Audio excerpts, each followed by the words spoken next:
How was the journey of randomized control trials in heart failure?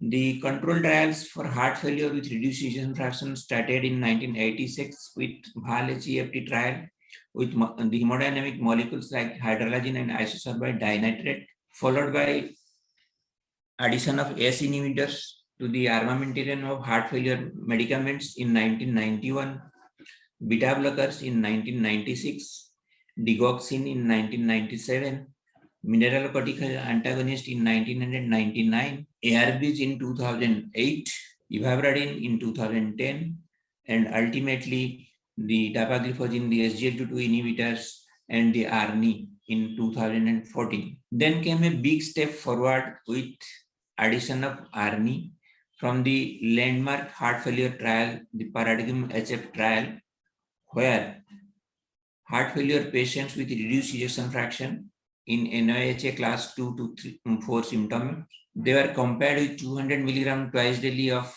sacubitril/valsartan combination versus enalapril 10 milligram twice daily.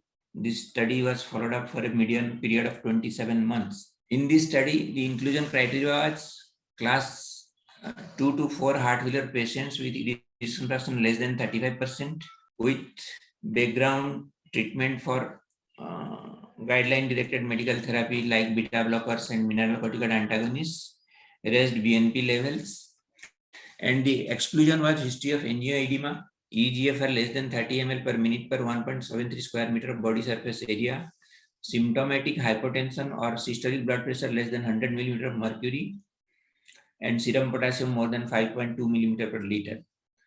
Current acute decompensated heart failure or history of severe pulmonary disease. Thus, this is the trial which is the largest mortality morbidity trial in patients with heart failure with reduced ejection fraction, most geographically diverse trial in patients with heart failure globally, and most racially diverse heart failure trial. And the outcome from this trial is that there is a 20% reduction in cardiovascular death, 20% reduction in heart failure hospitalization, 16% reduction in overall mortality, 21% reduction in heart failure death, 20% reduction in sudden death as compared to enalapril 10 mg twice daily with ARNI.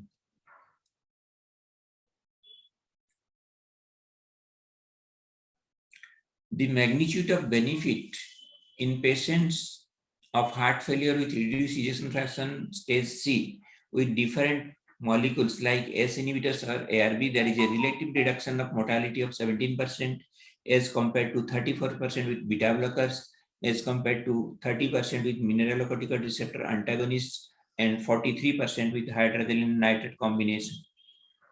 Over and above that, addition of ARNI increases the reduction of mortality by 20% and reduction of hospitalization by 21%. And the number needed to treat and reduce one mortality is 32 patients over a period of 36 months. What about the New York Heart Association class changes after addition of sacubitril/valsartan? It has been seen that after 1 month of treatment with ARNI, there is a significant improvement in the NIHA class. It has been seen that 8.6% of patients were there in class 1, but after 1 month addition of sacubitril/valsartan, this increased to 32.4%. Effect of ARNI versus enalapril on clinical outcomes in subgroup of patients in different subgroups like in the ACE criteria, ejection fraction criteria, eGFR criteria, systolic blood pressure, and NT-proBNP. It has been seen that in all subgroups there is a ARNI is superior to ACE inhibitors in patients with heart failure with reduced ejection fraction.